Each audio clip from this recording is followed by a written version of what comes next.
Bismillahirrahmanirrahim. Assalamualaikum warahmatullahi wabarakatuh. Waalaikumsalam warahmatullahi Innal hamdalillah nahmaduhu wa nasta'inuhu wa nastaghfiruh wa na'udzu billahi min shururi anfusina wa min sayyiati a'malina. من يهده الله فلا مضل له ومن يضلله فلا هادي له أشهد أن لا إله إلا الله وأشهد أن محمدا رسول الله اللهم صل على محمد وعلى آل سيدنا محمد قال الله تعالى في كتابه الكريم أعوذ بالله من الشيطان الرجيم والذين جاهدوا فينا لنهدينهم سبلنا وإن الله لمع المحسنين وقال رسول الله صلى الله عليه وسلم من خرج في طلب العلم فهو في سبيل الله حتى يرجع. Baginda Nabi Muhammad Sallallahu Alaihi Wasallam bersabda, barang siapa yang keluar man kharaja untuk thalabul ilmi, untuk perkara ilmu, untuk thalabul ilmi, maka sesungguhnya ia dalam keadaan jihad fisabilillah hatta yarji, sampai dia kembali. Au maqala qala Rasulullah sallallahu alaihi wasallam. Alhamdulillahirabbil alamin. Bersyukur kita kepada Allah Subhanahu wa taala. Allahumma sholli ala sayyidina Muhammad wa ala ali sayyidina Muhammad. Kita bersolawat kepada baginda Nabi Muhammad sallallahu alaihi wasallam, sang penghulu alam, sang pemimpin alam. Asbab jasa-jasa beliaulah kita sebagai umat akhir zaman ini bisa menikmati agama Islam dengan mudahnya. Dahulu kala hanya sekedar untuk mengucap kalimat la ilaha illallah aja taruhannya nyawa. Bisa dibunuh, bisa dipukulin orang satu kampung, bisa disiksa berhari-hari. Ini hanya mau mengucapkan la ilaha illallah. Tapi hari ini kita dengan mudahnya bisa amal agama ini tanpa yang ada yang menghalang-halangi. Tapi sayangnya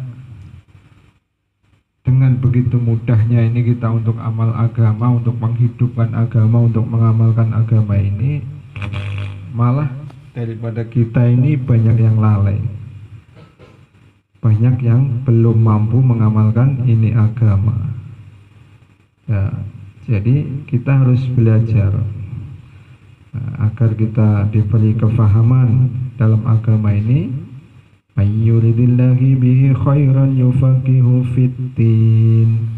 Kata firman Allah, apabila yang mau dikehendaki baik oleh Allah Subhanahu wa taala ini, maka ia akan diberi kefahaman dalam agama. Terus bagaimana biar faham? Ya kita harus hidupkan taklim, baik taklim masjid, taklim rumah. Kita dudukan diri kita. Taklim masjid kita ikut di masjid kalau ada taklim. Di rumah kita usaha buat taklim di rumah juga dengan anggota keluarga kita. Ya. Kita dudukan anggota keluarga kita, kita tawajuh apabila mendengar ayat-ayat Allah Subhanahu wa taala ini, kita bayangkan seakan-akan Allah yang berfirman langsung kepada kita. Dan juga apabila ada sabda-sabda baginda Nabi Muhammad SAW dibacakan ini, kita tawajuh seakan-akan baginda Nabi yang sedang membacakan buat kita. Tujuannya biar apa? Biar semangat. Insyaallah. Alhamdulillah, kita lanjutkan masih yang kita mulai dari bab Al-Quran. Malam ini hadis yang ke-8. Bismillahirrahmanirrahim, dari Sayyidina Abdurrahman bin Auf radhiyallahu anhu, dari baginda Nabi sallallahu alaihi wasallam, 3 hal yang akan berada di bawah ars ilahi pada hari kiamat. 1. Al-Quran yang membela hamba Allah Subhanahu wa Ta'ala, ia memiliki zahir dan batin. Kedua, amanah. Yang ketiga, hubungan persaudaraan yang akan berseru. Ingat, siapa yang menyambung aku, Allah Subhanahu wa Ta'ala akan menyambungnya dengan rahmatnya. Siapa yang memutuskanku, Allah akan memutuskannya dari rahmatnya. Dari kitab Sahrus Sunnah. Faidah, maksud tiga hal yang akan berada di bawah ars adalah kedekatan kepada Allah Subhanahu wa Ta'ala, yaitu sangat dekat di sisi Allah Subhanahu wa Ta'ala. Maksud membela hamba Allah Subhanahu wa Ta'ala ialah barang siapa yang memperhatikan Al-Quran, menunaikan hak-haknya, mengamalkan isinya, maka Al-Quran pasti akan membelanya di hadapan Allah Subhanahu wa Ta'ala, akan mensyafaatinya serta menaikkan derajatnya. Mula Ali Qori rahmatullahi alaih meriwayatkan dari Imam Tirmizi rahmatullahi alaih bahwa Al-Quran akan memohon kepada Allah Subhanahu wa Ta'ala agar memberikan sepasang pakaian kepada orang yang menunaikan hak-hak Al-Quran. Maka Allah Subhanahu wa Ta'ala memberi mahkota kemuliaan. Kemudian Al-Quran meminta tambahan lagi. Lalu Allah Subhanahu wa Ta'ala mengaruniakan kepadanya seluruh pakaian kemuliaan. Al-Quran pun berkata, ya Allah, ridhoilah ia. Maka Allah Subhanahu wa Ta'ala pun menyatakan keridhoannya kepadanya. Jika kita memperoleh ridho daripada orang yang kita cintai di dunia ini, rasanya tidak ada kenikmatan yang lebih besar daripada itu. Demikian juga di akhirat, kenikmatan manakah yang dapat mengalahkan ridhonya Allah Subhanahu wa Ta'ala, kekasih kita?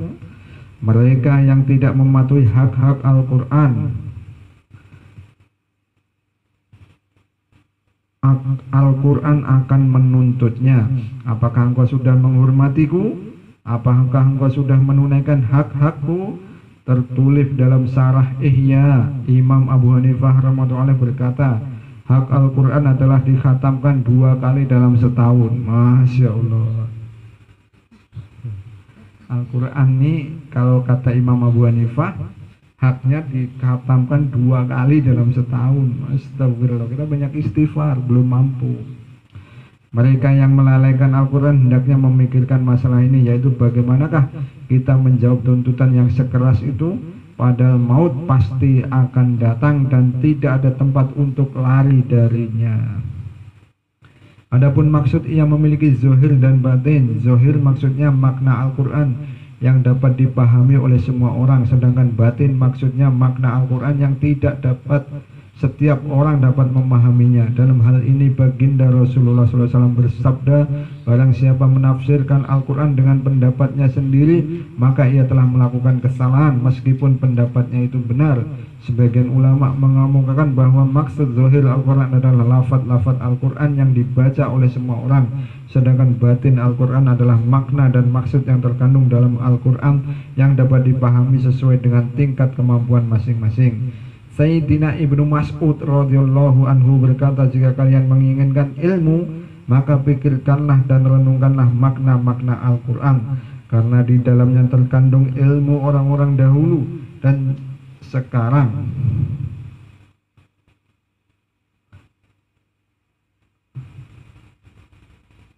Orang-orang terdahulu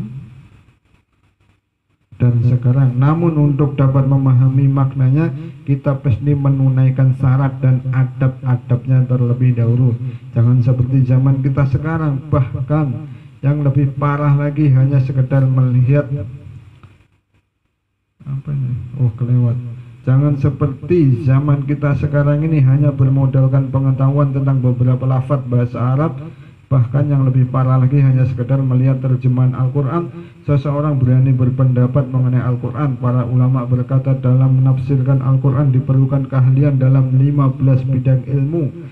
Saya akan meringkas ke-15 bidang ilmu tersebut semata-mata agar orang mengetahui bahwa tidak setiap orang dapat memahami makna batin Al-Quran ini. Yakni yang pertama ilmu lughat, ilmu untuk mengetahui makna setiap kata dalam bahasa Arab. Syekh Mujahid rahmatullahi alaih berkata, barang siapa beriman kepada Allah Subhanahu wa Ta'ala dan hari akhir, ia tidak layak berkomentar tentang ayat-ayat Al-Quran tanpa mengetahui ilmu lughat. Sedikit pengetahuan tentang ilmu lughat tidaklah cukup, karena kadangkala satu lafaz mengandung beberapa makna. Sedangkan jika seseorang hanya mengetahui satu atau dua makna saja, padahal kenyataannya yang dimaksud adalah makna yang lain, maka tentu dia akan salah memahaminya. Yang kedua, ilmu nahwu, yaitu ilmu untuk mengetahui makna dan bentuk susunan kalimat dalam bahasa Arab. Amat penting mengetahui ilmu nahwu, karena sedikit saja i'rab bacaan akhir kata berubah akan mengubah arti kata tersebut. Sedangkan pengetahuan tentang i'rab hanya didapat dalam ilmu nahwu. Yang ketiga, yakni ilmu sharaf, ilmu untuk mengetahui perubahan suatu kata dalam bahasa Arab dan keadaannya sebelum tersusun. Mengetahui ilmu sharaf penting sekali, sebab perubahan sedikit bentuk suatu kata akan mengubah maknanya. Syekh Ibnu Faris rahimahullah berkata, jika seseorang tidak mendapatkan ilmu sharaf, berarti ia telah kehilangan banyak sekali. Dalam kitab Ujubatut Tafsir, Syekh Jamak Katsari rahimahullah menulis bahwa ada seseorang yang menerjemahkan Al-Quran yang berbunyi, A'udzubillahi minasyaitonirrajim, Yauma nad'u kulla anasim biimamihim. Ingatlah suatu hari yang ketika itu kami panggil setiap umat dengan pemimpinnya. Karena ketidaktahuannya dalam ilmu sharaf, ia mengartikan ayat tersebut seperti ini: pada hari ketika manusia dipanggil dengan ibu-ibu mereka. Kata imam pemimpin adalah bentuk mufrad atau tunggal, tetapi orang tersebut mengira bahwa kata imam yang merupakan bentuk jamak dari kata atau ibu. Jika ia memahami ilmu sharaf, ia tidak akan memahami bahwa bentuk jamak adalah imam. Yang keempat, yakni ilmu istiqaq, yaitu ilmu tentang asal-usul kata. Mengetahui ilmu istiqaq sangatlah penting. Dengan ilmu tersebut dapat diketahui asal-usul kata. Ada beberapa kata yang berasal dari dua kata yang berbeda sehingga berbeda makna. Seperti kata masih berasal dari kata mas yang artinya mengusapkan tangan yang basah ke atas sesuatu. Bisa juga kita masih berasal dari kata misahah yang berarti ukuran. Yang kelima, yakni ilmu ma'ani, ilmu tentang susunan kalimat dari segi maknanya. Ilmu ma'ani amat penting diketahui. Dengan ilmu ini tersusun kalimat dapat dipahami maknanya. Yang keenam, ilmu bayan, yaitu ilmu mempelajari makna dan kata zahir dan tersembunyi. Ilmu itu juga mempelajari kisah dan pemisalan kata. Yang ketujuh, ilmu badi, yaitu ilmu yang mempelajari keindahan bahasa. Ketiga bidang ilmu di atas, ilmu ma'ani, bayan, dan badi, disebut juga sebagai cabang ilmu balaghah. Ilmu ini sangat penting dikuasai para ahli tafsir, karena Al-Quran adalah mukjizat yang agung. Dengan ilmu-ilmu di atas, kemukjizatan Al-Quran dapat dipahami. Yang kedelapan, masih banyak ini. Ilmu qiraat, ilmu yang mempelajari tentang macam-macam bacaan Al-Quran. Ilmu ini sangat penting dipelajari karena perbedaan bacaan dapat mengubah makna ayat. Ilmu ini membantu menentukan makna yang paling tepat di antara makna-makna suatu kata. Insyaallah.